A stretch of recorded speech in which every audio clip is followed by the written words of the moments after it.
Hello students, admission गुरुजी के YouTube channel पे आप सबका स्वागत है। प्रीवियस मंथ में स्टार्ट किया था सेमेस्टर 2 का फिजिक्स एंड केमिस्ट्री का video lectures. More than 50 lectures हमने कंडक्ट किए थे एंड स्टूडेंट्स का बहुत अच्छा सपोर्ट ये वीडियो लेक्चर सीरीज को मिला था। On student demand we are starting the crash course of semester 2 physics and chemistry. In this crash course हम लोग फिजिक्स के दो सब्जेक्ट लेने वाले, that is physics for emerging field and the semiconductor physics. Same for the chemistry, we are conducting two subjects. The first one is the engineering material and second is the environmental chemistry. In that crash course, हम लोग पूरा video एक one shot में देखने वाले, पूरा chapter एक one shot में देखने वाले। With that, हम लोग simple concept with a simple technique with notes and question ये सारे को डिस्कवर करेंगे। तो मेक श्योर जितना सपोर्ट लास्ट टाइम दिया था उससे ज्यादा सपोर्ट दिस टाइम मिलना चाहिए। अपने जितने दोस्त लोग हैं सबके साथ ये चैनल शेयर करो, सब्सक्राइब ये चैनल सो दैट हर एक के पास ये कंटेंट जाएगा। स्टार्ट करते क्रैश कोर्स। तो स्टार्ट करते एनवायरमेंटल केमिस्ट्री। तो in that chapter we are starting the few concept. तो कौन से कांसेप्ट है? पहला कांसेप्ट दिया दैट इज एसिड रेन। कि एसिड रेन क्या होता है कि इन अ रेनी सीजन और इन सम कंडीशन जहां पे पोल्यूशन इफेक्ट ज्यादा है, ग्लोबल वार्मिंग का इफेक्ट ज्यादा है, बहुत सारे केमिकल पार्टिकल्स एयर में प्रॉपरली डिसॉल्व हुए एंड देन वाटर कंटेंट के साथ, वाटर वेपर के साथ मिक्स अप होते हैं and then during winter season और ड्यूरिंग दी रेनी सीजन उसका मिक्सिंग होता है and that becomes the acidic. मतलब वाटर का कंटेंट का वाटर पीएच बहुत कम हो जाता है। कोई भी कंपोनेंट एसिडिक मतलब उसका पीएच का वैल्यू बहुत कम है, मतलब 0 to 7 इसके बीच में आएगा। जितना कम होगा उतना मोर एसिडिक है। तो यहाँ पे जो वाटर ड्रॉपलेट्स है इट्स अ पीएच बहुत कम होने वाला है, that's why we can say it is acidic rain. Start करते। तो what is acid rain? It's a serious environmental problem that affects the natural ecosystem, human health, infrastructure, everything. मतलब ecosystem को problem होने ही वाला है, साथ में जो ह्यूमन हेल्थ है उसको भी इशू होने वाला है एंड इंफ्रास्ट्रक्चर इनको भी इशू होने वाला है। तो सारे पैरामीटर्स में यहाँ पे इशू होने वाले हैं। It reducing the emission of sulphur dioxide and nitrogen oxide from industries, power plants and vehicle is essential to controlling its effect. तो एसिड रेन तो होने वाला है, उसका effect natural ecosystem, human health and infrastructure तीनों के ऊपर होने वाला है। बट अगर मुझे कंट्रोल करना है, उसको स्टॉप करना है, तो that time what should we do? Sulphur dioxide that is SO2 and NOx nitrogen oxide. तो NO भी हो सकता है, NO2 भी हो सकता है, NO3 भी हो सकता है। तो जो इंडस्ट्री से, पावर प्लांट से, व्हीकल से जे इसका एमिशंस होता है, इसको स्टॉप करो, इसको कंट्रोल करो। And whenever you are doing this controlling, that time आपको एयर से ड्रेन कम होते दिखेगा। इट्स अ रेयर सिचुएशन जहाँ पे ज्यादा पॉल्यूशन होता है, जहाँ पे सल्फर डाइऑक्साइड, नाइट्रोजन ऑक्साइड का कंटेंट एयर पार्टिकल्स में ज्यादा मिक्सअप होता है, दैट टाइम एसिड रेन का कंडीशन होता है। तो what are the chemical reactions comes under the acid rain? तो इन केमिकल रिएक्शन अगर मैंने देखा तो first is the emission of pollutants. कौन कौन से पोल्यूटेंट यहाँ पे प्रॉपरली मिक्स होते हैं, दैट्स व्हाई केमिकल रिएक्शन होगा। केमिकल रिएक्शन की वजह से we are getting the answer as the output as acid rain. तो कौन कौन से रिएक्शन होते हैं यहाँ पे देखते, चेक करते।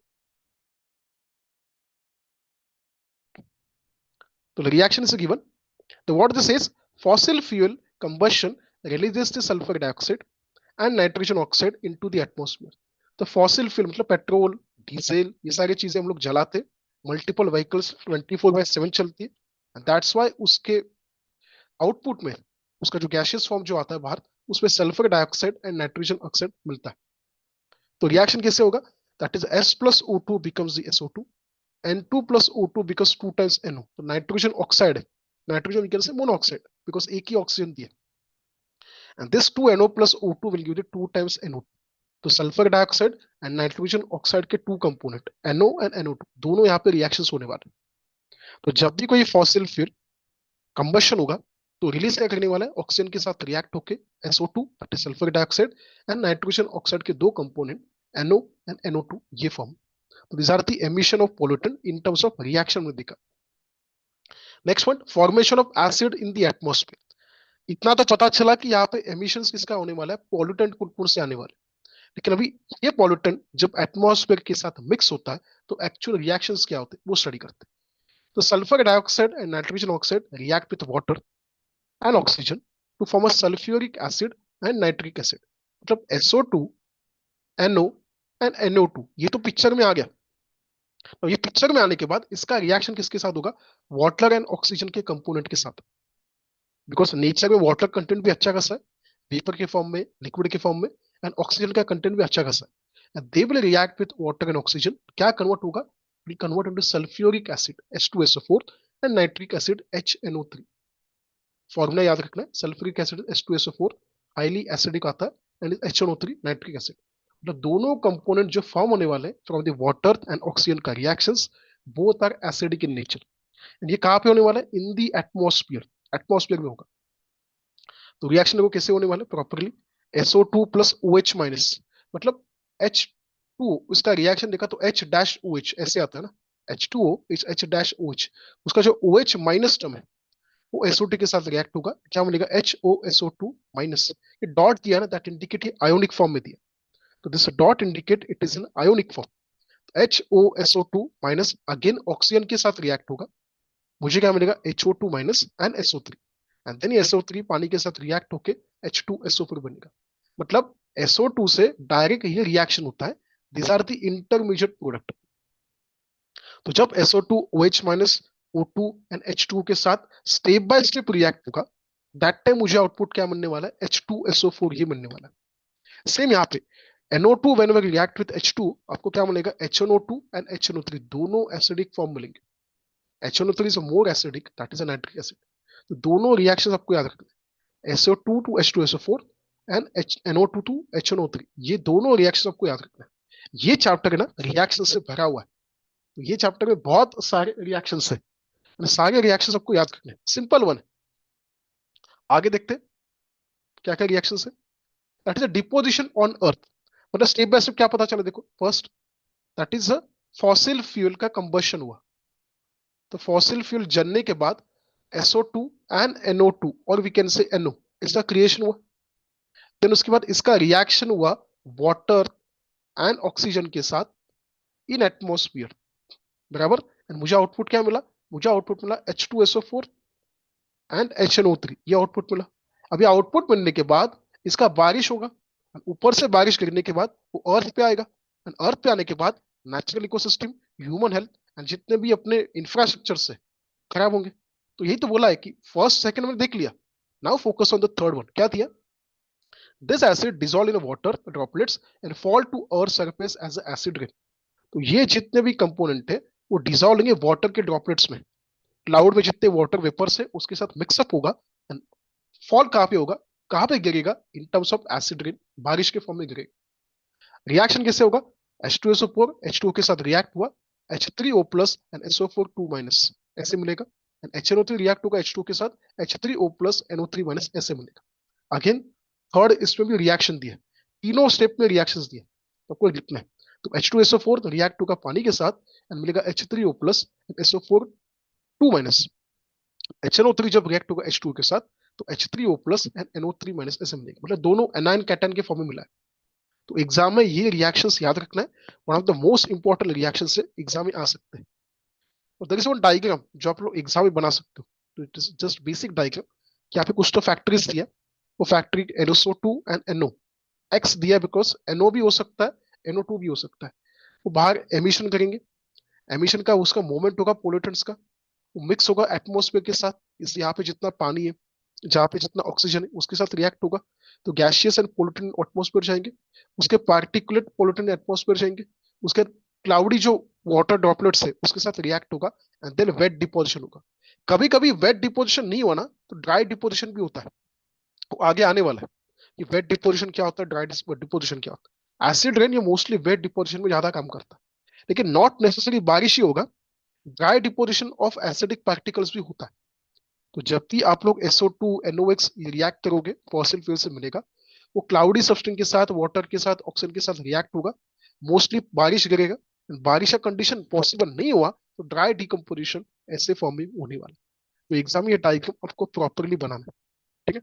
तो यहाँ पे हमने स्टडी किया इसका वर्किंग कैसे, स्टेप बाय स्टेप रिएक्शंस कैसे होते हैं, फॉसिल फ्यूल से कंबशन से लेके SO2 NO2 से रिएक्शंस होगा, पानी एंड ऑक्सीजन के साथ रिएक्ट होगा, H2SO4 एंड HNO3 रिएक्ट होगा, एंड देन वो पानी के साथ मिक्स होके आपको वेट डिपोजिशन एसिड रेन की फॉर्म मिलेगी। आगे देखते कि इसमें दो क्लासिफिकेशन होते हैं, अभी हमने देखा कि wet deposition and dry deposition, ऐसे दो टाइप के आते हैं, तो इनके बारे में समझ के लिए कि दोनों हुए क्या।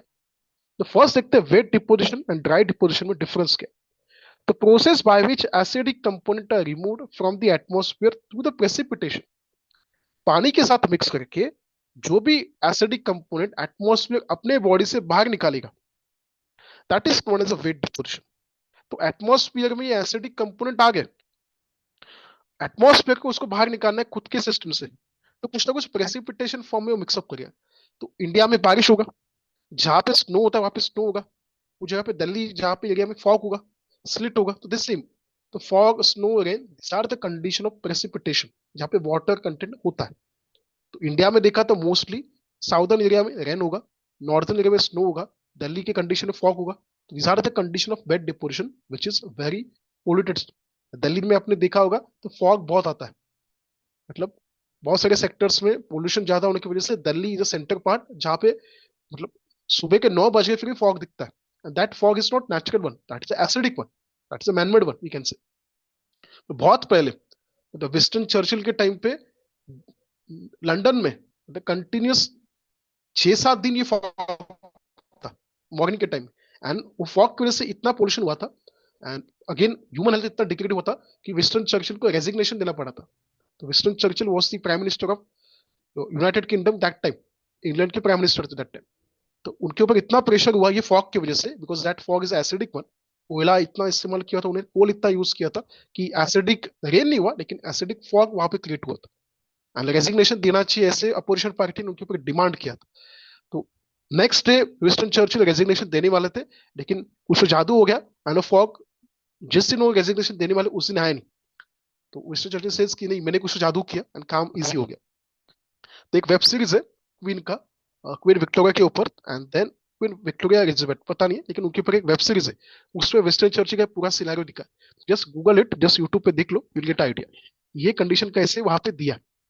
ड्राई डिपोजिशन मतलब प्रेसिपिटेशन के फॉर्म में नहीं होगा, process by which acidic particle and gases settle directly on the surface like a building के ऊपर, वेजिटेशन के ऊपर, वाटर बॉडीज के ऊपर विदाउट प्रेसिपिटेशन। हम लोग डस्ट बोलते हैं, डस्ट। तो dust it's a natural one, लेकिन अभी अभी डस्ट देखा तो बहुत एसिडिक फॉर्म में भी हुआ है। तो direct deposition in the form of dry air on buildings, on infrastructure, on vegetation, it is known as dry deposition. बहुत सारे पेड़ अपने अगर हाईवे पे देखा होगा, रास्ते पे देखा हो, तो उनका एक्चुअल कलर ग्रीन होना चाहिए लेकिन वो काले पड़ गए, उनके ऊपर थोड़ा सा कलर चेंज हुआ है बिकॉज उसके ऊपर इतना डस्ट क्रिएट हुआ है, इतना एसिडिक क्रिएशन हुआ, that comes under the dry deposition.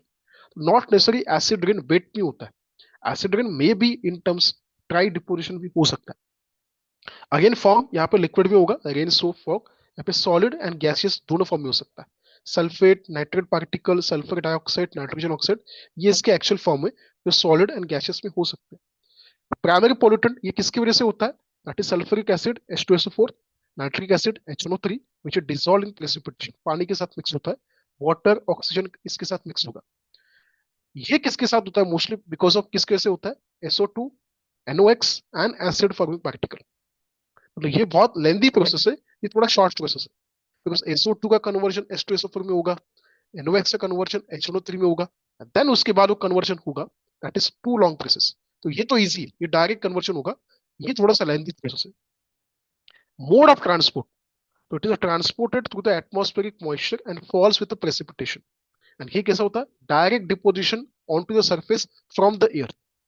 दोनों का इफेक्ट सेम ही है, लेकिन वेट डिपोजिशन रेयर केस पे होता है, ड्राई डिपोजिशन पता भी नहीं चला आपको हुआ है।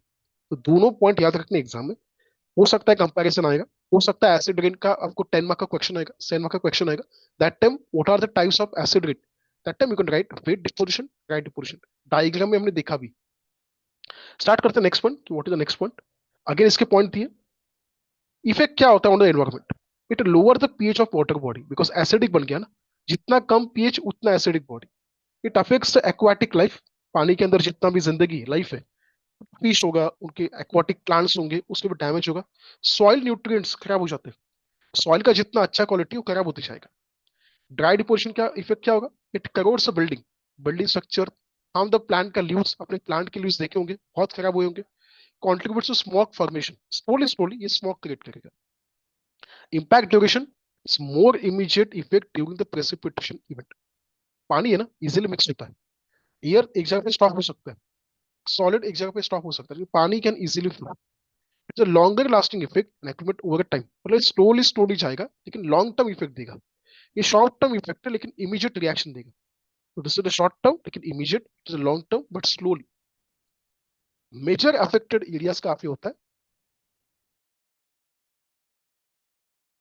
तो major affected areas is high rainfall and fog level, जहां पे सबसे ज्यादा बारिश होता है। तो ये कंडीशन पे आपको ये वेट डिपोजिशन मिलेगा, जहाँ पे बहुत बारिश होता है वहां पे। Dry arid industry areas with less precipitation, जहाँ पे बारिश होता ही नहीं, that time you can give the dry deposition. इनको रिमूव करना है सिस्टम से, इसको गायब करना है। तो कैसे होगा? Acidic substance dissolve in water and are carried to the ground. कैसे रिमूव होगा? कि जितने भी एसिडिक सब्सटेंस पानी के अंदर डिसॉल्व हुए उसको हम लोग कैरिड करेंगे ग्राउंड के ऊपर, लाइक वाटर बॉडी प्रॉपरली उसको रिमूव करेंगे। Then gases and particles settle directly on surface. तो ड्राई डिपोजिशन कैसे होता है? डायरेक्टली ऑन द सरफेस होगा, ये वाटर बॉडी एंड ग्राउंड के साथ मिक्स होगा। कंट्रोल मेजर्स कैसे रोकेंगे इसको? SO2 NO2 का एमिशंस कम करो एंड प्रॉपरली जितने सॉइल कंटेंट है उसको भी प्रॉपरली यूज करो, मतलब लाइम यूज करें उसके अंदर। Installing air filters, using cleaner fuels, increasing vegetation cover. अच्छा खासा ग्रीन कंटेंट बढ़ाओ, प्लांट ज्यादा प्लांट होना चाहिए, सॉइल का क्वालिटी अच्छा खासा होना चाहिए, फ्यूअर जितने यूज करते हैं प्रॉपर क्लीन होना चाहिए, मतलब उसके साइलेंसर से जो भी आपको बाहर गैस मिलेगा वो प्रॉपरली फिल्टर होना चाहिए। तो पेट्रोल एंड डीजल से CNG शिफ्ट क्यों हुआ है? बिकॉज कॉस्ट भी कम है एंड इतना पोल्यूटेड नहीं as compare to petrol diesel. तो ये सारे पॉइंट आपको याद रखने वेट एंड ड्राई डिपोजिशन में। देन थोड़ा आगे चलते हैं, what are the effect of acid rain. Important question है, स्टेप बाय स्टेप स्टडी करते हैं क्या क्या इफेक्ट यहाँ पे होने वाला है। तो first effect is effect on environment. The water bodies like lakes, rivers and ocean, it will lower the pH of water and making it more acidic। ये पहले भी देखा है कि इसका इफेक्ट ज्यादा होगा एंड डायरेक्टली वाटर बॉडी का पीएच कम करके एसिडिक बनाएगा। It harms aquatic like fish and other organic organism which struggle to survive in acidic condition। अगर पीएच बढ़ गया, पानी का पीएच कम होने से पानी ज्यादा एसिडिक होगा and that will affect the whole life of aquatic system. It causes toxic metal release. तो जब भी रिएक्ट होगा तो मेटेलिक रिएक्शंस होगा and that indicate toxic metal बाहर निकलेंगे, like aluminium from soil। तो सॉइल कंटेंट में एल्यूमिनियम कंटेंट ज्यादा मिलेगा which is harmful to fish and plant also। तो सबसे पहले इफेक्ट क्या? वाटर बॉडीज के ऊपर। It disturb the food chain by killing the sensitive aquatic species. तो कुछ स्पेसिफिक गायब हो गए तो उसका फूड चेन के ऊपर डैमेज होगा।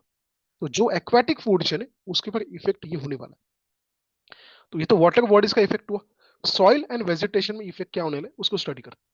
It reduce soil fertility by leaching essential nutrient like calcium magnesium. Soil का जितना कंपोनेंट है न्यूट्रिशन से वो क्वालिटी डिग्रेड होगा, specially calcium and magnesium. Next point this is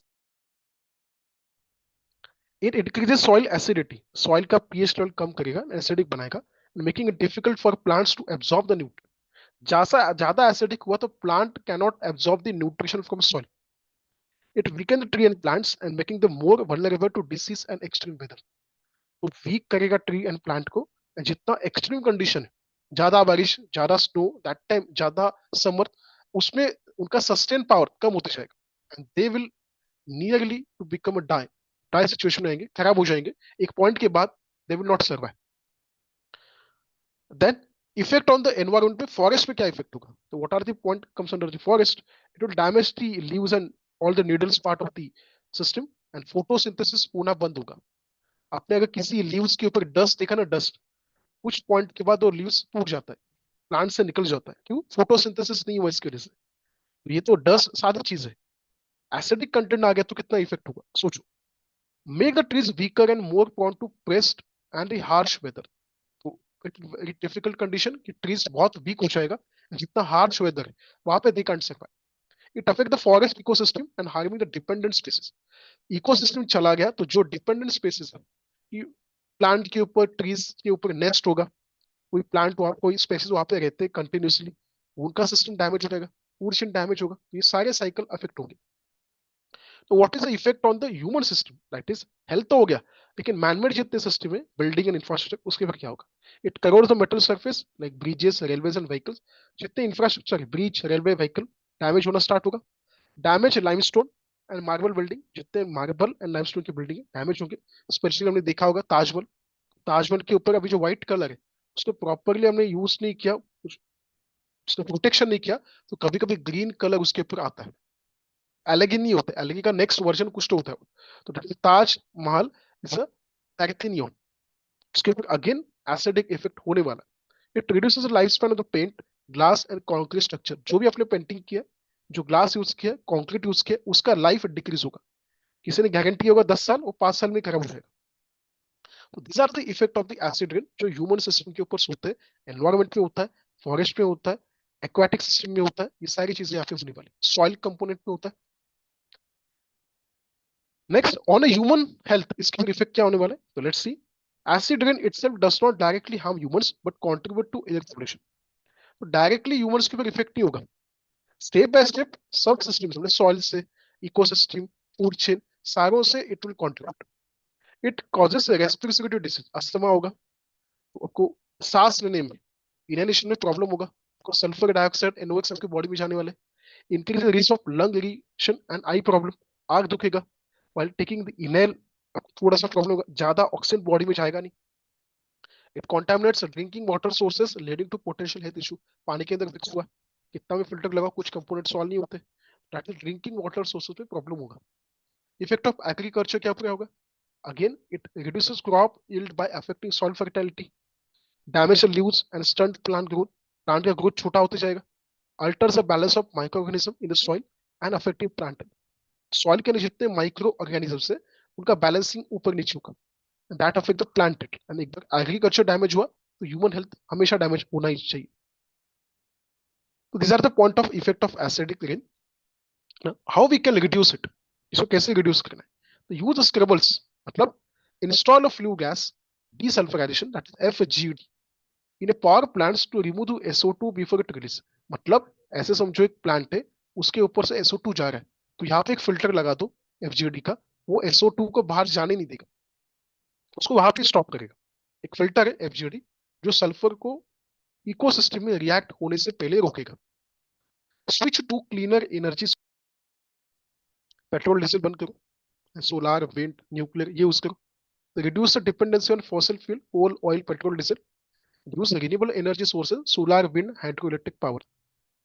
Next, improve the energy efficiency. So industries can adopt energy efficient technology, reduce the fuel consumption, emission. तो energy efficiency बढ़ाओ. Controlling the vehicle emissions. तो ये industry का हो गया, अभी vehicle emission देखते हैं. Use catalytic converters. मतलब जो NO2 NO का emissions vehicle से होता है उसको reduce करो.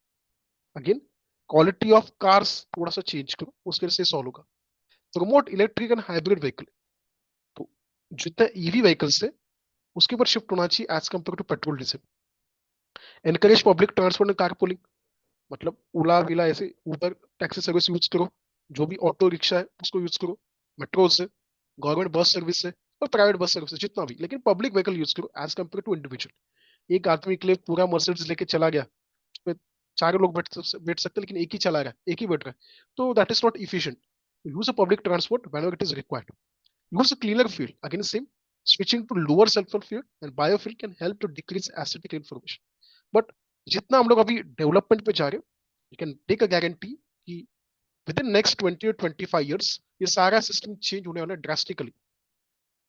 पेट्रोल डीजल कभी ना कभी खत्म होने को जाने वाला है। बहुत सारी कंट्रीज जो पेट्रोल डीजल सेल करते हैं उन्होंने उनका व्हीकल सिस्टम चेंज किया, they are moving towards EV. उन्होंने उनका इकोसिस्टम चेंज किया कि they will not directly affect the उनका इकोसिस्टम ऑन द फ्यूल। तो नेक्स्ट 20-25 ईयर्स में ड्रास्टिक चेंज होने वाला है, जितने पुराने व्हीकल्स है वो सब चेंज होने वाले हैं, जनरेशन मेजरली चेंज होने वाला है नेक्स्ट 20-25 ईयर्स में। जो हम लोग अभी फर्स्ट जनरेशन में, right no there are 3 generation, मतलब अपने ग्रैंड पेरेंट्स, अपने पेरेंट्स एंड हम लोग अभी फर्स्ट जनरेशन में ना, नेक्स्ट 20-25 ईयर्स में ये गायब होगा। ये थर्ड सिस्टम, जो फादर ग्रैंड मदर वो गायब होंगे, अपने फादर का मतलब थर्ड पोजीशन पे आएंगे, हम लोग सेकंड पोजीशन पे आएंगे, एक नया जनरेशन स्टार्ट होगा। तो whenever there is a change in generation ना, इफेक्ट जल्दी दिखता है। 20-25 ईयर्स का टाइम लगता है to change the generation.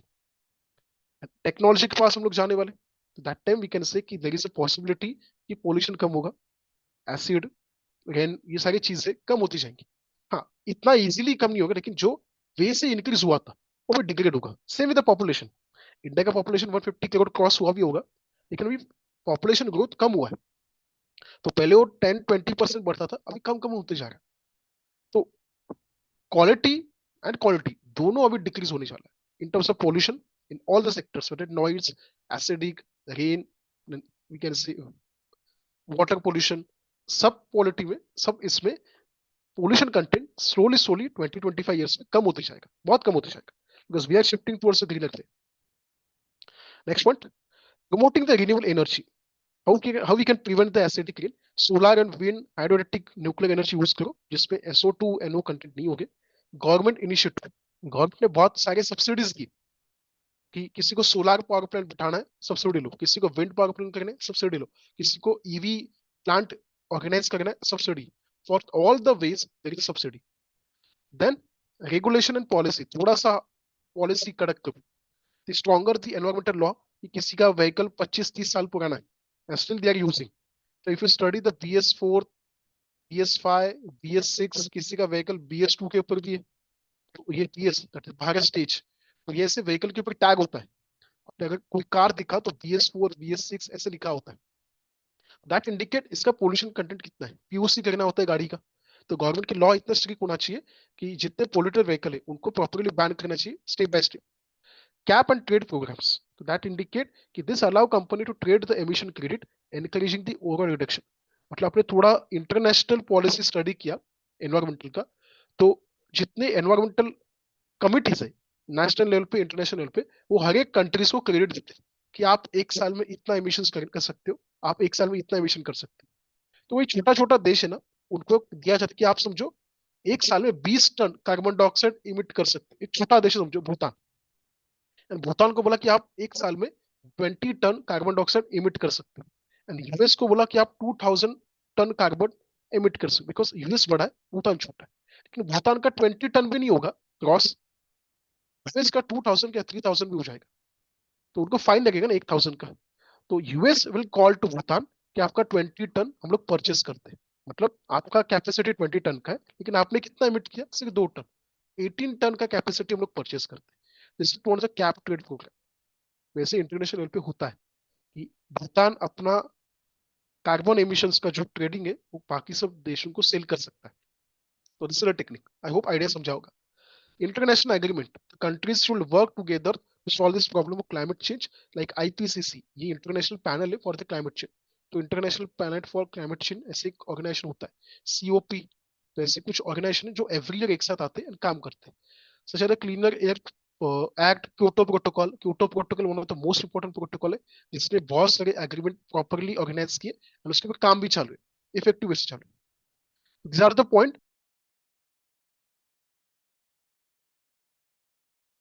Continue करते with the next section of the chapter 1, that is ozone layer. Ozone layer थोड़ा सा बेसिक समझ के लेते. तो if I consider the earth, कि लेट्स कंसीडर कि this one is the earth. Just wait, earth को हम लोग ड्रॉ करते कि let's consider this is the earth, green में यूज करते. तो let's consider this earth, and earth के ऊपर एक ब्लू कलर का स्ट्रक्चर क्रिएट होता है. तो अर्थ के ऊपर एक ब्लू कलर का स्ट्रक्चर पहले से क्रिएट है. तो if I use the earth, कि समझो ये अर्थ है एंड उसके ऊपर ब्लू कलर का स्ट्रक्चर पहले से रेडी हुआ, and that structure will protect the earth. तो ऐसे ब्लू कलर का स्ट्रक्चर उसके ऊपर सर्कुलर फॉर्म में क्रिएट हुआ, which protect the earth from the UV rays. तो सन से जितना भी सोलर रेज आते हैं उसमें से यूवी कंपोनेंट है उसको बाईपास करता है, उसको रिमूव करता है सिस्टम से, because that is too dangerous. And human and living system के लिए यूवी रेज अच्छे नहीं. तो सोलर रेज से जितने भी यूवी रेज उसको बाईपास करेगा, और जितने भी इमिशंस इंपॉर्टेंट जो अपने बायोलॉजिकल स्ट्रक्चर को डैमेज कर सकते उसको रिमूव करता है. Now due to some emissions, man made factories product, ozone जो लेयर है O3 का, उसमें होल्स क्रिएट हुए, and because of that holes, UV rays immediately bypass कर जाते अर्थ के एटमॉस्फेयर स्ट्रक्चर को, and that will damage to human living things. So what is the ozone layer? Study करते. Ozone hole refers to the thinning of ozone layer in the earth stratosphere. तो अर्थ के stratosphere पे जितना भी ozone का layer है उसके ऊपर थोड़ा थोड़ा छोटे छोटे माइन्यूट माइन्यूट होल क्रिएट हुए, and that mainly over Antarctica. तो जो एंटार्क्टिका का रीजन है वहां पे ज्यादा इफेक्ट हुआ है due to human made chemicals like chlorofluorocarbon, CFC. आपने बहुत बार नाम सुना भी होगा. chlorofluorocarbon, and the other ozone depleting substances like ODS. तो मेजरली CFC उसके कनेक्टेड जितने भी सब्सटेंस है वो डैमेज करते ओजोन के होल को. This deflation allows more harmful ultraviolet radiation to reach the earth surface. And उसकी वजह से क्या होगा, ये डैमेज क्या करेगा, जितना भी यूवी रेस रेडिएशन है उसको अर्थ के सरफेस के ऊपर आने के लिए अवॉइड करेगा. The ozone layer is destroyed through a series of chemical reactions involving the CFC and other ozone depleting substance. तो ओजोन लेयर जितने भी यूवी रेज है उसको अवॉइड करता है, उसको यहां तक आने नहीं देता है. लेकिन अगर ये डिप्लीशन हो गया तो यूवी रेज अर्थ पे आने का चांसेस बहुत बढ़ेगा. एंड कौन कौन से रिएक्शंस यहाँ पे होते हैं, तो आगे रिएक्शन समझ के लेते हैं. फर्स्ट देखते हैं ब्रेक डाउन ऑफ सीएफसी कैसे होता है. सीएफसी है वन ऑफ द पैरामीटर, लेकिन सीएफसी यूवी रेडिएशन के साथ मिक्सअप कैसे होता है.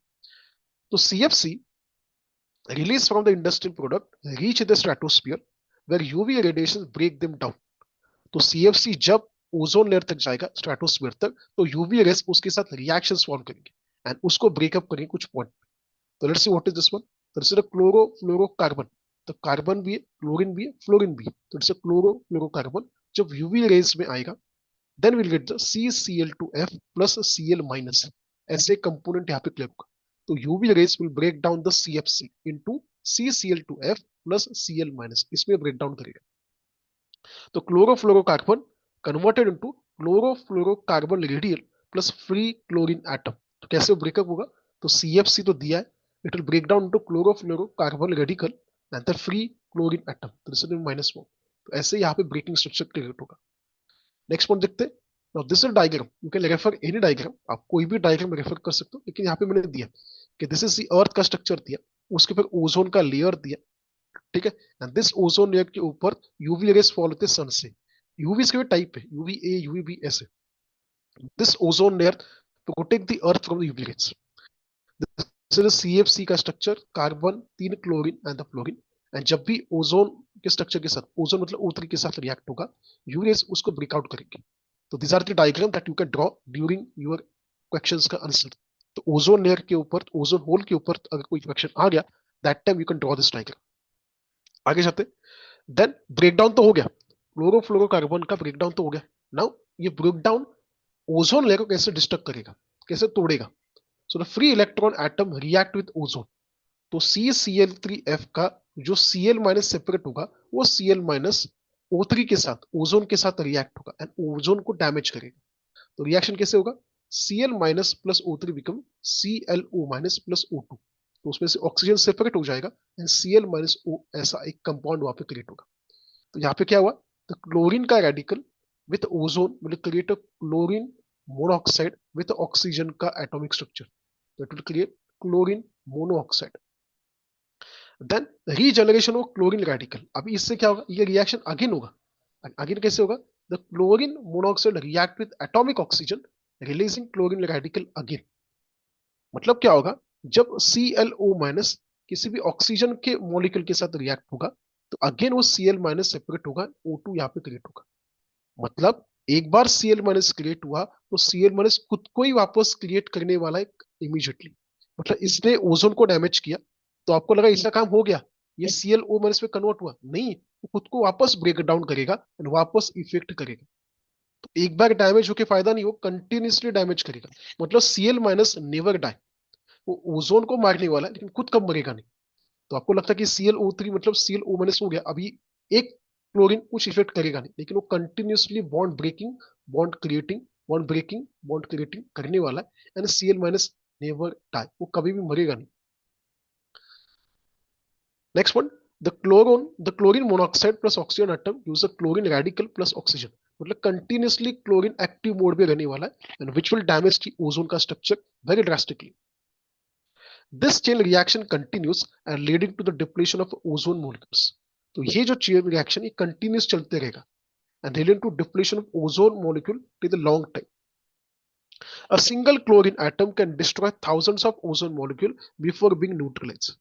तो वो शांत होने तक, मतलब खुद का एक्टिवनेस कम होने तक, that single chlorine atom can destroy thousand of ozone molecule. एक क्लोरीन 1000 ओजोन को मार गिराएगा, इतना फाइट करेगा, इतना तगड़ा fight. One single chlorine atom can destroy thousands of ozone molecules. इतना तक. आगे पॉइंट ऑफ व्यू स्टडी करते. The depletion of ozone layer leads to increase in exposure of ultraviolet radiation causing, and ये depletion of ozone layer के होने की वजह से जितना यूवी रेज है वो अपने अर्थ के सरफेस के ऊपर ज्यादा फॉल होगा, जो एक्सपोजर यूवी रेज का वो ज्यादा यहाँ पे अर्थ के एटमॉस्फेरिक स्ट्रक्चर में बढ़ेगा। And उसकी वजह से what are the effect of ozone? First major effect जो होने वाला है that is effect on human health. तो मेजर क्या प्रॉब्लम होगा? स्किन कैंसर, डायरेक्टली स्किन को डैमेज करेगा। But increase UV exposure raises the risk of melanoma and other skin cancers. So majorly it will create the cancerous cells in our skin. Then eye damage, you can't see UV rays immediately. उसपे effect होगा. Eye may damage, UV rays can cause cataract and blindness also. Weaken the immune system. जो अपना immune system है, जो body को fight, जो body में जितने भी वायरस बैक्टीरिया बाहर से आएंगे उसको फाइट करने वाले, उसको डैमेज करेगा। तो higher the UV exposure suppress the immune function. These are the effects which may happen on the human health. Now next point study करते हैं कि क्या क्या इफेक्ट बाकी चीजों पे होने वाला है। Effect on the environment, environment के ऊपर, इकोसिस्टम के ऊपर क्या इफेक्ट होगा? दीज आर द पॉइंट, एक एक स्टडी करते हैं। It will harm to marine life, जितने मरीन स्ट्रक्चर, एक्वाटिक स्ट्रक्चर्स है, फिश एंड उसके अंदर जितने भी प्लांट्स है। It will radiation damage plankton and disturb the food chain. एक बार प्लैंक्टन मर गया तो जो फूड चेन है एक्वाटिक सिस्टम का उसके ऊपर डैमेज होगा। It reduce the agriculture yield, तो जो भी एग्रीकल्चर यील्ड है मतलब खेती बाड़ी काम है उसके ऊपर डैमेजेस होगा। It will affect the plant growth and reduce the crop productivity. Forest damage, again trees and plant species are vulnerable to UV radiation, they will not sustain with the UVs. मतलब forest plant उनको solar रे चाहिए होते हैं, तो they are very needy for the solar system and the solar energy के ऊपर, लेकिन UV radiation may damage the forest plant also. Then what are the effect on climate? Climate के ऊपर इफेक्ट क्या होने वाला है तो स्टडी करते हैं। What are the effect on climate? The stratosphere cooling, stratosphere का जितना भी रीजन है उसका वेदर टेम्परेचर कम होती जाएगा, सडनली चेंज होता जाएगा। तो ozone depletion alters the atmospheric temperature impacting weather patterns. तो एंटार्क्टिका के ऊपर जो वेदर पैटर्न वो चेंज होगा, वहां पे जितना आइस है वो मेल्ट होकर अभी लिक्विड में फॉर्म होगा, सी लेवल इंक्रीज होगा। सी लेवल इंक्रीज हुआ तो जितने बड़े बड़े सिटीज है वो तो सी लेवल पे है।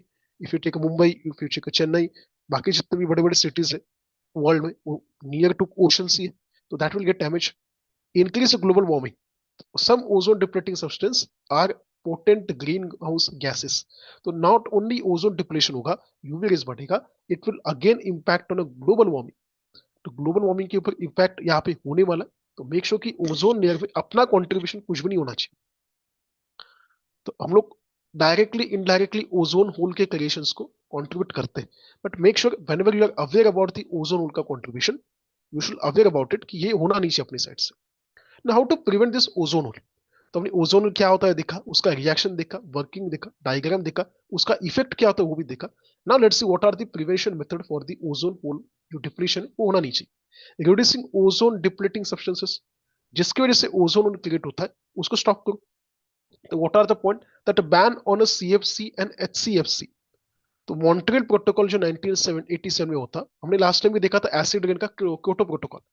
ओजोन होल के लिए वी हैव मॉन्ट्रियल प्रोटोकॉल 1987 का that successfully phase out CFC production. CFC production होना ही नहीं चाहिए, इसके ऊपर उन्होंने रेगुलेशंस फॉर्म किए थे। Use of alternative, if you want to use the CFC then you should use its alternative ना, तो replace CFC with hydrofluorocarbon which does not harm the ozone. तो इसका एक नया वर्जन है that is HFC, hydrofluorocarbon, that will not damage the structure of the ozone layer. And जो काम CFC करता है वही काम एचएफसी भी करने वाला है। तो in nature, in manmade structure we have the options, लेकिन हम लोग ऑप्शन के पीछे भागते हैं ना, हमें वही चाहिए। तो मेक श्योर कि there are many options, you have to just think about it. The stricter the regulation, जितने रेगुलेशन स्ट्रिक्ट करो सो दैट जितने भी सीएफसी एमिशन वाले इंडस्ट्रीज है उसके ऊपर थोड़ा सा बैन, कुछ रेगुलेशन क्रिएट होगा। The government should enforce this laws to prevent the illegal production of and use of CFC, encourage the industry to use eco-friendly refrigerant। तो कुछ सब्सिडी होगा, कुछ हेल्प होगा, कुछ रेगुलेशंस के ऊपर प्लस वन चीजें होंगी सो दैट सीएफसी का replacement they can easily accept it. Promoting awareness, तो इन पब्लिक स्ट्रक्चर कि जो सीएफसी एमिशन प्रोडक्ट है उसको बाईपास करो, उसको परचेस ही नहीं करना, दैट प्रमोटिंग अवेयरनेस।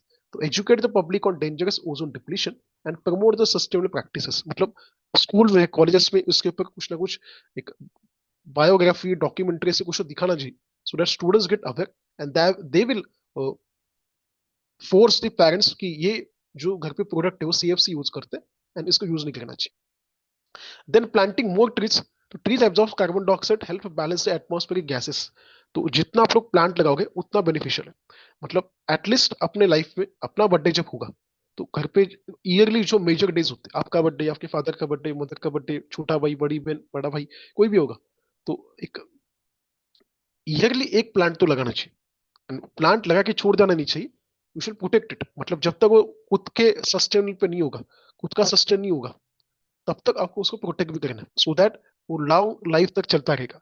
तो मेक श्योर कि ऐसे प्लांट लगाओ that will help the ecosystem, and आपको भी वो आगे जाके फायदा होगा कि प्लांट क्रिएशन हुआ तो अच्छा खासा ऑक्सीजन मिलेगा, अच्छा खासा एक शैडो मिलेगा, अच्छा एक नेचर क्रिएट होगा। कभी रिलैक्स होना है सैटरडे संडे तो आप ही जा सकते हो। तो मेक श्योर कि एवरी बर्थडे और every important day of your life, yearly जो पैटर्न है उसमें एटलीस्ट एक पेड़ लगाओ और उसको प्रोटेक्ट करो। ठीक है, चलो। मतलब अगर मैंने 50-55 एज लाइफ किया तो मेक श्योर कि 30-35 तो प्लांट हम लोग लगा सकते लाइफ में। And हर एक ने 30-35 प्लांट पूरे उसके लाइफ स्ट्रक्चर में लगाया तो कितना मतलब क्रिएशन हो। तो we have to money empty space. तो बहुत जगह पे हमने मतलब तला मराठी तो ओसाड जमीन बनता, तो वहाँ पे कुछ भी नहीं होता, जाओ वहाँ पे प्लांट लगाओ। कि जहाँ पे बारिश होता है तो नॉट नेसेसरी कि आपको एवरी टाइम जाना है, सिर्फ महीने में एक दो बार उसको सिर्फ देख के आना। तो मेक श्योर कि ट्री प्लांटेशन होना चाहिए एंड उसके बाद टेक केयर भी होना चाहिए। नेक्स्ट, तो हमने क्या स्टडी किया अब तक? ओजोन लेयर स्टडी किया, उसका डिप्लीशन कैसे हो रहा है, एसिड रेन के बारे में स्टडी किया। Now will see the photochemical smoke. Again बहुत लोगों को इसके बारे में पता भी नहीं होता कि फोटोकेमिकल स्मोक क्या होता है। तो let's study the photochemical smoke. ये उतना ही इंपैक्टफुल है जितना एसिड रेन इंपैक्ट करता है, जितना ओजोन लेयर डिप्लीशन होता है उतना ही इंपैक्टेडफुल है फोटोकेमिकल स्मोक। तो let's study this one. The photochemical smoke is a type of air pollution caused by the reaction of the sunlight with the pollutants like nitrogen oxide and volatile organic compound VOC in the atmosphere। आपने दिल्ली का case देखा होगा कि दिल्ली में fog और smoke वहां पे create होता है। स्मॉग मतलब स्मोक प्लस फॉग, ऐसे मिक्सचर वहां पे होगा। नाइट्रोजन ऑक्साइड के component and volatile organic compound mix होके आपको कुछ सामने दिखाई नहीं देगा। यूं फील ये फॉग है, नेचुरल प्रोडक्ट है। नेचुरल प्रोडक्ट वही सुबह 6-7 बजे तक होता है, 9-9, 10-11 बजे तक वो स्मॉग दिख रहा है। दैट इज की critical condition. Its primary occurs in urban and industrial areas with a high vehicle emissions and strong sunlight। जहाँ पे strong sunlight होगा ना, and जहाँ पे vehicle emission ज्यादा होता है, यहाँ पे होता है। MIDC एरिया आपने देखा होगा। MIDC मतलब महाराष्ट्र में उसको MIDC बोलते हैं, हर एक स्टेट में उसको अलग है। गुजरात में GIDC बोलते हैं, मध्य प्रदेश में MPIDC बोलते हैं। तो दैट इंडिकेट वहां पे इंडस्ट्रियल डेवलपमेंट जोन है, जहाँ पे इंडस्ट्रीज वहां पे एमिशंस कंटिन्यूसली होते रहता है, because that is the high peak industrial zone. And वहां पे स्ट्रॉन्ग सनलाइट अगर मिला तो वहां पे बहुत अच्छे लेयर का आपको स्मॉग दिखेगा। तो दोपहर को 11-12 बजे भी आपको एक पर्टिकुलर डिस्टेंस तक ही दिखेगा, उसके आगे कुछ दिखेगा नहीं। मतलब दिल्ली में केस भी ऐसा हुआ था कि on highway, Noida Delhi highway के ऊपर सुबह 10-11 बजे इतना वहां पे स्मॉग क्रिएट हुआ था कि यू कांट सी द, आपका जो आगे वाला व्हीकल वो भी देख नहीं सकता। तो बीच में एक व्हीकल ने गाड़ी स्टॉप किया एंड बाकी उनको पता नहीं चला गाड़ी यहाँ पे, तो एक ने दूसरे को ठोक दिया, दूसरे ने तीसरे को ठोक दिया, ऐसे कंटिन्यूस 15-20 कार एक दूसरे को ठोक गए। इतना एक्सीडेंट हुआ था। मतलब सामने कुछ दिख रहा नहीं ना कि गाड़ी किसी ने पार्क किया कि नहीं। तो this are the condition. It forms a brownish haze and it is most severe in cities like Los Angeles, Beijing and Mexico City. जितने टॉप मोस्ट पोल्यूटेड सिटीज है, pollution point of view, population point of view, वहां पे ये cities में दिखाई देता है। तो what are the chemical reaction that effectful in the photochemical smoke? तो let's see the formation of a nitrogen oxide. तो सबसे पहले यहाँ पे इंपैक्ट क्या होने वाला है कि नाइट्रोजन ऑक्साइड का फॉर्मेशन। तो vehicles and industry release the nitrogen oxide like NO and NO2। तो NOx होता है, NOx के अंदर NO एंड NO2 ऐसे दो टाइप आते हैं। तो vehicles and industry release the nitrogen oxide into the atmosphere. तो उनके जो भी एमिशन है उसके वजह से नाइट्रोजन के दोनों ऑक्साइड यहाँ पे रिएक्ट होते हैं, मोनोऑक्साइड एंड डाइऑक्साइड। रिएक्शंस कैसे होता है? तो this are the diagram that you can draw in the exam. तो दीज आर दी सब एमिशन प्रोडक्ट जहां से एमिशन होते हैं, वो NO NO2 VO से देंगे, दैट इज प्राइमरी पोल्यूटेंट। वो मिक्स होगा सनलाइट के साथ and that it will give the secondary pollutant O3 का पैन। तो these are the some conditions which may happen in the photochemical smoke. तो you can draw this diagram, ऐसा diagram बनाओ कि देख के खुशी होना चाहिए, थोड़ा अच्छे प्रेजेंटेशन से पॉइंट ऑफ व्यू बना सकते हैं। ठीक है, कलरफुल तो नहीं होगा बिकॉज ब्लैक ब्लू पेंसिल इतना ही यूज कर सकते हैं हम ज्यादा से ज्यादा, लेकिन ऐसा डायग्राम बनाओ कि एग्जाम में कुछ होना चाहिए कि भाई इसको कुछ ना कुछ आता है। व्हाट इज द रिएक्शन, यहाँ पे रिएक्शंस क्या होने वाले देखो, N2 plus O2 eight a high temperature gives 2 times NO, 2 time monoxide देगा। तो यहाँ पे क्या हुआ, नाइट्रोजन एंड ऑक्सीजन का मॉलिक्यूल, नाइट्रोजन ऑक्सीजन का मॉलिक्यूल, नाइट्रिक ऑक्साइड उसने क्रिएट किया, and that 2 NO with O2 again give 2 times NO2। तो nitric oxide plus oxygen gives nitrogen dioxide. तो ऐसे यहाँ पे क्रिएशन होगा रिएक्शंस का। तो नाइट्रोजन ऑक्साइड भी है, we can say nitric oxide and nitrogen dioxide, ये दोनों यहाँ पे फॉर्म क्रिएट होने वाले। यहाँ से पता चला कि नाइट्रिक ऑक्साइड कैसे क्रिएट होता है ना, फोटोकेमिकल रिएक्शंस कैसे होगा, मतलब सनलाइट के साथ इसका रिएक्शन कैसे होगा। तो in presence of sunlight, sunlight मतलब फोटोन, फोटोन मतलब एच न्यू, तो एच वी नहीं है, ये h nu, energy is equal to h nu.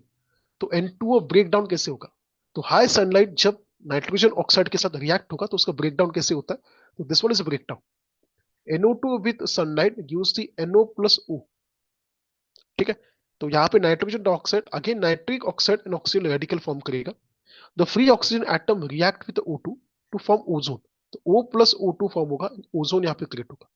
तो ऑक्सीजन रेडिकल प्लस ऑक्सीजन बना के ओजोन बनेगा। अभी आप लोग बोलोगे भाई ओजोन यहाँ पे क्रिएट हो रहा है, तो अच्छी बात है ना कि ओजोन, आपने इसके पहले सीखा है ओजोन होल क्रिएट हो रहा है, ओजोन डिप्लीशन हो रहा है, और यहाँ पे तो ओजोन क्रिएट हो रहा है, तो भरपाई होने वाला है ना यहाँ से। लेकिन ये ओजोन जो अपना एटमॉस्फेरिक ओजोन है, जो अर्थ के ऊपर ब्लू कलर का लेयर है, उसके टाइप का नहीं, इसका फंक्शन थोड़ा सा अलग है। तो उतना ऊपर तो जाने वाला नहीं, वो नीचे ही near to the earth surface रहने वाला है। तो दिस ओजोन, ओजोन स्ट्रेटोस्फियर में अच्छा है, अर्थ के सरफेस पे है तो अच्छा नहीं है। क्या बोला समझा, तो बॉडी गार्ड आउटर अपने अवे सिस्टम में अच्छा है, घर के सिस्टम में बॉडीगार्ड अच्छा नहीं होगा। तो सेम यहाँ पे कि ओजोन का स्ट्रक्चर आउटर स्ट्रेटोस्फियर में अच्छा है, अर्थ एटमोस्फियर के ऊपर, अर्थ के नियर टू लैंड सरफेस के ऊपर ओजोन इतना अच्छा नहीं है। ठीक है, तो फॉर्मेशन ऑफ हार्मफुल पोल्यूटेंट्स ये कैसे होता है कि जो भी हार्मफुल पोल्यूटेंट्स है वो ऐसे यहाँ पे क्रिएट कैसे होंगे। तो O3 reacts with the hydrocarbon and the VOC to form toxic chemicals like peroxy acetyl nitrates, मतलब पैन। तो जो हमने O3 देखा था O3 के साथ पैन, वो यहाँ पे क्रिएट होगा। मतलब सबसे पहले क्या हुआ, एक बार स्टेप बाय स्टेप आपको वापस दिखा देता हूं मैं।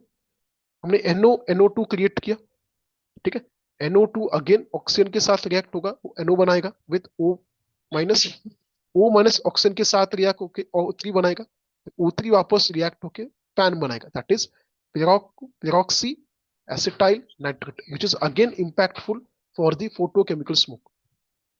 This secondary pollutant cause respiratory problems and environmental damages. तो इसके वजह से क्या होने वाला है, जितने भी रेस्पिरेटरी प्रॉब्लम्स है, एनवायरमेंटल डैमेज है, वो ज्यादा होने वाले। आगे जाते इफेक्ट ऑन ह्यूमन हेल्थ। तो अभी देखा कि फोटोकेमिकल स्मोक कैसे क्रिएट होते हैं, अभी देखते क्या क्या इफेक्ट होता है because of the photochemical smoke.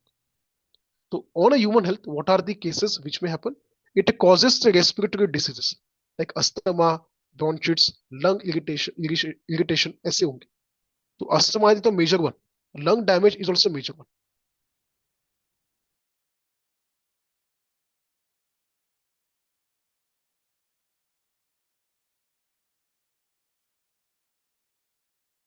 Next is eye irritation and headache. तो जब भी ह्यूमन हेल्थ के ऊपर डैमेज होगा, दैट इंडिकेट यहाँ पे आई इरिटेशन होगा एंड हेडेक यहाँ पे क्रिएट होने वाला है। मतलब साथ में अस्थमा का इशू तो होने ही वाला है, लंग इश्यूज भी होने वाले, and then eye irritation and headache, ये दोनों चीजें यहाँ पे होने वाली। मतलब लॉन्ग टर्म एक्सपोजर देखा तो it will make go for lung cancer and heart disease, इतना वहां पे डैमेज क्रिएट होने वाला है। देन अगर देखा तो next one is environmental effect on the environment कैसे होता है, that is ozone damages plants by affecting the photosynthesis. तो फोटोसिंथेसिस का जो प्रोसेस है उसको डैमेज करने वाला है, सो दैट जो इकोसिस्टम है वो भी अनबैलेंस होगा। Reduces the crop yield by destroying the plant tissue. तो जितने प्लांट टिश्यूज है उसको क्रॉप यील्ड को प्रोटेक्ट करना, मतलब उसको रिड्यूस करना स्टार्ट करेगा। It harm the forest and the aquatic ecosystem. तो जितने एनवायरमेंटल कंडीशन, प्लांट होगा, एक्वाटिक होगा, उसके भी डैमेज क्रिएशन स्टार्ट होने वाला। Effect on the materials and visibility, जितना इंफ्रास्ट्रक्चर है, जितना विजिबलनेस है, उसकी भी डैमेज करेगा। It will corrodes the building and the metals and their worth materials. Again it will reduce the visibility and causing transportation hazard, major one. Delhi का जो मैंने केस बताया, दिल्ली, नोएडा, देन जो हाईवेज है वहां पे ऐसे इशू होते हैं. These are the point कि that is the effect of photochemical smoke. Now what are the prevention method that we can use in the photochemical smoke? कि preventions कैसे कैसे यूज करने. First, reduce the vehicle emission. Again major one कि vehicle का emission reduce करना step by step. तो use catalytic converters, ये हम आगे सीखने वाले. कैटालिटिक कन्वर्टर क्या होता है? Use catalytic converter in cars to reduce NOx emission. NO and NO2 दोनों point of view. Promote electric vehicle instead of fuel based car, मतलब पेट्रोल डीजल की जगह पे जो hybrid based car, electric car, उसको यूज करो. Implement car pooling and public transport to reduce pollution. Ola Uber जैसे facility use करो. Public transport, taxi विक्सी, auto rickshaws, metros, local bus use करो जहाँ पे पब्लिक ज्यादा यूज करती. इंडस्ट्रियल रेगुलेशन थोड़े से फॉलो होने चाहिए कि कुछ rules and laws regulation follow होना चाहिए. Enforce strict air pollution control law. मतलब दिल्ली गवर्नमेंट ने किया था कि alternate day you can travel with your own car. मतलब अगर आपकी गाड़ी का जो नंबर है उसके लास्ट में अगर इवन नंबर है तो you can drive on even days. अगर लास्ट नंबर ऑड है तो you can drive on odd days. तो ऐसा एक फॉर्म क्रिएट किया था सो दैट पॉपुलेशन जो पोल्यूशन लेवल है वो सडनली रिड्यूस हो जाएगा. तो उसका इफेक्ट भी अच्छा हुआ था. तो ऐसी चीजें होती है. Then use clean energy sources like you can use solar, the wind, natural gases instead of the coal and the oil one. So these are the industrial regulation जो हम लोग उसके ऊपर लगा सकते हैं. Again, these are the point for the photochemicals. Next, reducing VOC emission. जितने भी VOCs है उसके emission पे काम करें. Like eco-friendly plant use करो, eco-friendly solvent use करो जिससे VOC content बहुत कम होगा. Limit the industrial release of hydrocarbon. जितने भी हाइड्रोकार्बन से जो CFC क्रिएट करते हैं उसके ऊपर थोड़ा सा रेगुलेशन आपको होना चाहिए.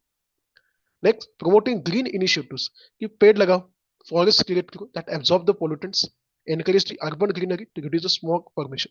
तो जहां पे MIDC एरिया है उसके सर्कुलर पाथ में क्रिएट अ फॉरेस्ट स्ट्रक्चर जो जहां पे जो एमिशन हुआ है वहां पे उसको स्टॉप करने का ट्राई करेगा. तो MIDC का जितना भी पोल्यूशन क्रिएट हुआ है वो सराउंडिंग जो इकोसिस्टम है उसको एब्जॉर्ब कर लेगा एंड सो दैट जितने पॉपुलेशन सेंटर्स है वहां पे वो जाएगा नहीं. वेदर बेस्ड अलर्ट कि सडनली वेदर कंडीशन खराब है तो आप बाहर नहीं जा सकते, ऐसा कुछ अलर्ट क्रिएट करो. तो issue smog warning prevent to outdoor activity during high smoke level. तो अभी ये बहुत बहुत सिटी में स्टार्ट भी है, बहुत म्यूनिसिपल कॉर्पोरेशन स्टार्ट भी किया कि आज का पोल्यूटेंट स्टेटस क्या है. तो ये वहां पे इंडिकेट करते हैं कि आज का पोल्यूटेंट स्टेटस क्या है. उसको PM2.5 PM2 ऐसे बोलते हैं. तो पर्टिकुलर मैटर उसका नाम होता है. You can study about it, Google करो इसके बारे में, यूट्यूब पे भी एक बार देख लो. PM2.5 ऐसे कुछ इंडिकेटर्स होते हैं जो बताते हैं कि आज का आपका सिटी कंडीशन, सिटी का पोल्यूशन कैसे. तो रिसेंटली एक आपने एक पॉडकास्ट भी देखा होगा. Podcast I think I am not wrong, Zerodha के जो फाउंडर्स है they started the podcast and उन्होंने एक पॉडकास्ट किया था कोई इंटरनेशनल एंटरप्रेन्योर है उनके साथ. तो वो प्रॉपरली आपने देखा, रील हो गया बाद में, वो पॉडकास्ट भी रील हो गया. वो उसमें उन्होंने बताया कि उन्होंने जो इंटरव्यू स्टार्ट किया वो with in a few minutes खत्म किया बिकॉज आपके सिटी का जो एयर कंडीशन है वो बहुत खराब है. इसके वजह से मुझे जल्दी से जाना है. एंड इन बिटवीन जीरोडा के फाउंडर ने ये बोला कि आपको जाना है क्या. ही सेज यस मुझे जाना है.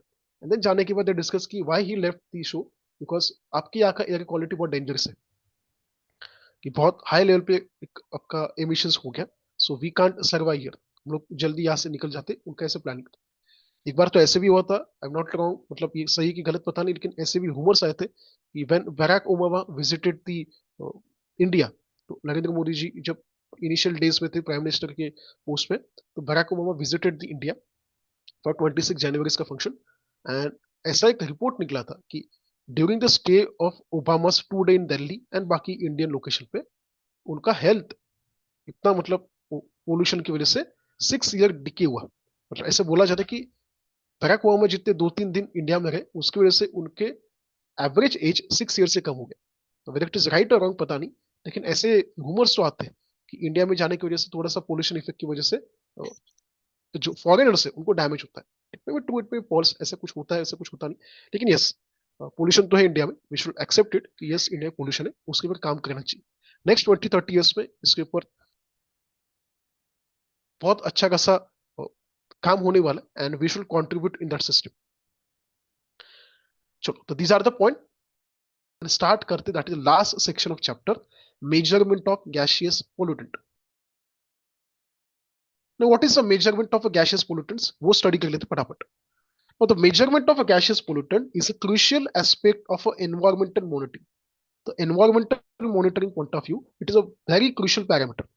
मतलब इतना हमने देख लिया कि एसिड रेन में क्या होता है, ओजोन होल में क्या होता है, फोटोकेमिकल स्मोक में क्या होता है, ये सारा स्टडी कर लिया. इसमें SO2, NO, NO2, CFC, VOC, PN, ये सारे पैरामीटर इंपैक्ट करते हैं. UV rays. अब ये सारे इंपॉर्टेंट पैरामीटर्स का मुझे मेजरमेंट करना है, एंड मेजरमेंट करने के बाद इसको मुझे सॉल्व करना है. How we can do it?